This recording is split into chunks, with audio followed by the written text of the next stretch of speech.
Let's go to Anfield, mate. There was a game at the weekend. Liverpool hosted Forest. Forest were the only team to beat Liverpool last season in the Premier League at Anfield. They went to Anfield again under Sean Dyche this time around and won the game 3-0, my friend. Could have actually been 4 with a goal that was disallowed by Igor Jesus. I didn't particularly see a handball. But this, mate, has now started to get messy. This has started to be serious for Arne Slot in this group. I think it's 6 defeats in their last 7 Premier League matches. For a guy who came in, Rob, as a problem solver, I'm going to ask you a really tough question. Where do you start? Well, I don't think it's a tough question, actually. I know exactly where you start. You stop conceding goals, Rob. And I know it's very tempting when you're Liverpool that you want to play your way out of it and you want to start connecting and scoring. I mean, they did have a lot of, and I know he's talked about it, but he's not silly enough to blame it all on that. But they had some opportunities where they could have scored. They're not taking their chances right now, Rob, in summarising. They're not taking their chances. And defensively, there is a lax about Liverpool. After yesterday's game, mate, I went back and looked at several goals they've conceded this season. And they are conceding every type of goal you can score, they're conceding it. And we saw most of them in this game. They started the season conceding lots of counter-attacks, transitional goals, not being what the buzzwords is rest defence. So when you have the ball, you're resting, but you're thinking about stopping the counter-attack. They're not doing that very well. Obviously, the set pieces goals was another one. Murillo, typical. Everyone stand watching Murillo scores. And the most concerning, Rob, was the Savona goal. Yeah, when Nico Williams, one full back, crosses it to Savona. I looked at that multiple times, and there was so many things that were so telling in that goal. First off, Alexis McAllister goes over in the build-up to misses the ball. He misses the tackle. And I'm only talking these are little subtle differences that when you're on edge, right, and when you're going for something, and when you're flipping totally focused, there's no way he gets past McAllister. He gets past McAllister. The next little detail is Cody Gakpo. Cody Gakpo is alongside the goal scorer, Rob. So once McAllister gets beat, he's slow to react to the passing, and Savona gets in and scores. You know, these little details are so telling of a team that's not quite got the same grit, the same desire, the same hunger to do well, to stop goals, to win games, and the little bit less effort is a massive difference in effectiveness. You've heard that quote before. I quote my old manager. 5% less effort is 50% less effective. And I think there might be reasons for that. We know about the tragedies at the football club, whether that is part of the little bit of detail, but you take that away from the finishing part, you take it away, and we have top examples this game of just a little bit less desperation in defending, and they're conceding goals. This is a shocker. This was an absolute shocker. It was alarm bell stuff. But, I kind of look, and I've said this before, I look through the units which we call the defence, the midfield, and the attack. None of them, Rob, are functioning. None of the units are functioning in the football club. Now, let's just for a moment concentrate on the back four. And I know we all understand that defence isn't just about a back four. It's about a team. It's about your positioning. It's about controlling the opposition's possession. But just let's for a moment talk about a right back that you let Trent Alexander-Arnold go because, one, he wasn't a great defender. His contract's up. Everybody said he couldn't defend. Doesn't look like he could have done a better job than what's happening now. I know Frimpong's injured. Put Szoboszlai at right back, when I think he's your most energetic, might spark something going forward.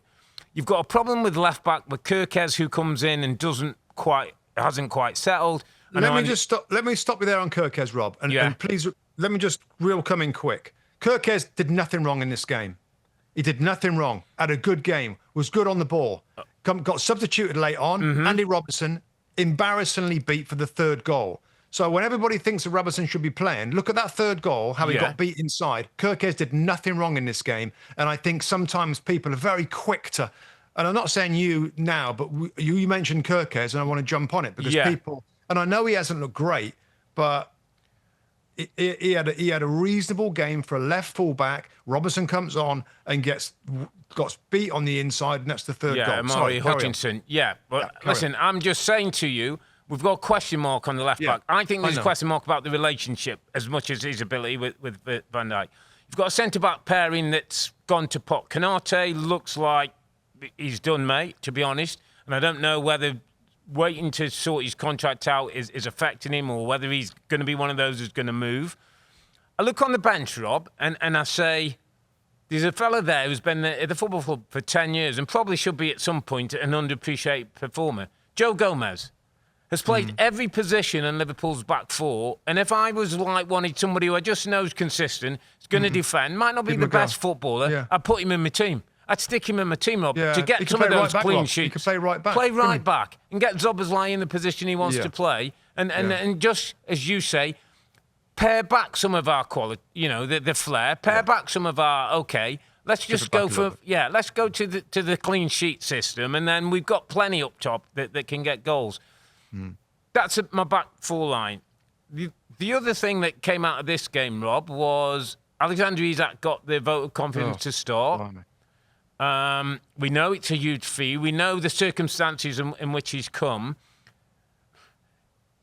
I think, in some respects, Rob, things could get almost worse under Isak because he becomes like the lightning rod, doesn't he? He becomes a guy, another game, he doesn't score, we paid this much money. We're now down to how many touches he has in the opposition box, which was 2.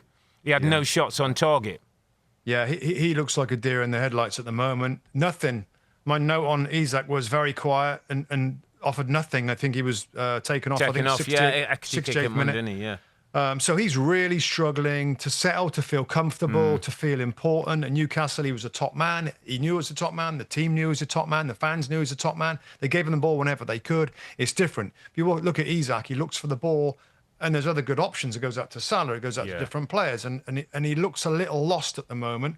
Now, we know on his day he can be a great player, but making a jump from a big club in Newcastle United to Liverpool, even that with a huge fee is looking difficult.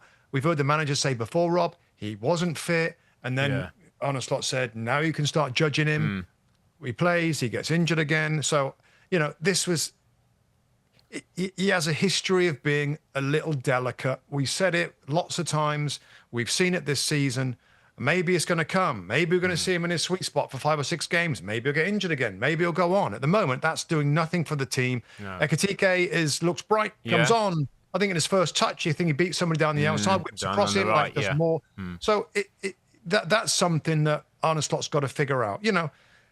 He did an excellent job last year, and I'm not one of those that's quick to sort. I mean, it's incredible. No, I was going to go there because you know what the end, the conversations I heard, and you listen to the radio, so you take stock of where the opinions are coming. But a lot of Liverpool fans were kind of going, they think, he's getting to the end. It's he's got to change it sooner, or else we're going to have to change the manager.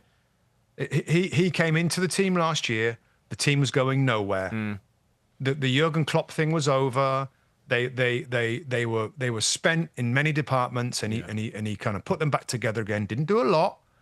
There was a lot of change from the recruitment side of the football club. Sporting director spent a lot of money. Yeah. We talked about it. Lots of change, and that change, players being struggled to settle, and the tragedy, and which may have caused the existing players to not quite be at it. This is all a combination of stuff that's resulted in where they are right now. What I would say is, Arne Slot, all right, you drop down to 11th place. Now it's time for him to shut the door in the dressing room. Let's have a little chat.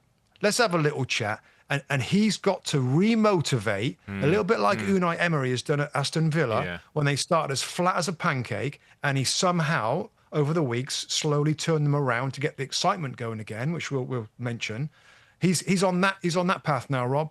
And he's got to show us he can do it. He's got to show us he can get the lads together again, remotivate them, reorganise, make some team changes that you've talked about, play the players that looking fresher and fitter, and try and get some of these the chances finished early on. And defensively, back to the start of this conversation, he's got to get some structure in the midfield where there's protection, they're more compact. There's difference between the lines. The back four are less exposed now, which they are. That midfield's a little loose, and Gravenberch's trying his best, but McAllister's Soboszlai's not in there. Wow, lots to do. But let's give the guy, the benefit a little bit of the credit that he's earned, and let's see, because it's important now, mate. Top 4 is their target. Top 4 or 5, depending. and there's work to do for that target. Absolutely. Can't afford them to get bloodless. Before we move on, mate, I want you to give us your underappreciated performer of the week, because I believe he plays for Nottingham Forest. Oh, I did give you, I almost forgot. Yeah, I did give you the heads up here. Elliot Anderson, my friend. Now, I don't know. Obviously, maybe the England fans who listen to our show are fully aware of Elliot Anderson. Yeah. He has been excellent for the English national team alongside Declan Rice. Correct. And so to that group of people, I know he's kind of getting appreciated. But for others that may be a little less aware of this guy, he came from Newcastle United. And by the way, how they decided to sell him is one of the mysteries. Well, it was PSR, wasn't it? I don't care. I don't care. I think they had to, literally get him out the door. I don't care. I don't care if there's PSR issues. Sell somebody else. Take a fine. Take anything. What points deduction? Take a couple of points deducted. He's going to be. Wow. He is. You're not his agent, are you? Jeez. I'm not.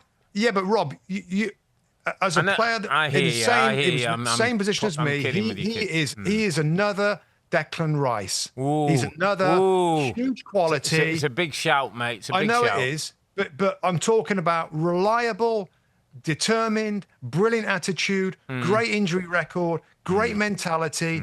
And he's playing on the national level, the English national team, being the star of the show. Thomas Tuchel loves him to bits. He is a real star, one of the best. And I haven't thought about it, but in terms of central midfield players, he's on one hand in terms of the best in the Premier League right now. I think. Really? I think. Really? Well, he's that good. I mean, he's not far off of Declan Rice, Caicedo, Rodri. Give me some others. Tonali. Caicedo. I'd rather have him than Tonali. No, I wouldn't. I'd rather have him than Caicedo. I'm telling you, Caicedo up there, absolutely. Caicedo, Declan Rice, Rodri. There's three. I don't know. There's many. I don't know. So I'm just saying. I think he's got a little bit to do for me yet, Rob, to be at that level. I understand. I like what you're saying. He's good age, durable, as you say, and looks mature. You know who he reminds me of in a footballing sense? And he's one of those players that some fans, people might look at and go, he's okay at this. You know, he used to be like that. Michael Carrick. Reminds me of Michael Carrick a little bit. Like, he's really good at a lot of things. Technically, tactically, good football intelligence, good energy, can attack. Yeah. I just need to see a little bit more of him to go into the Declan Rice thing. I think that's a bit early. It's a bit premature for you. Right. But I'm with you, underappreciated form of the week. And there's talk about what the likes of Man United and others. Chelsea, I think, have been named $100 million worth of business in the summer. Sorry to Nottingham Forest fans, but he's not going to stay there. He won't be there next season. You're killing the podcast before we get going, mate. Let's get No, I'm saying he's that good. He's going to be in the World Cup. He's going to be an important player for England and the big boys, Man United. He's absolutely perfect for Manchester United. Energy, legs, leader, keeps the ball. He's that type. I feel very strongly. Yeah, listen, I appreciate him. I maybe don't quite appreciate him as much as you, but that's why he's your underappreciated performer of the week. Good shout, Elliot Anderson. Hi there, I'm Rebecca Lowe, studio host of NBC's coverage of the Premier League. Don't forget to hit subscribe to watch more videos all season long. And for even more Premier League content, from original series to live matches, head over to Peacock.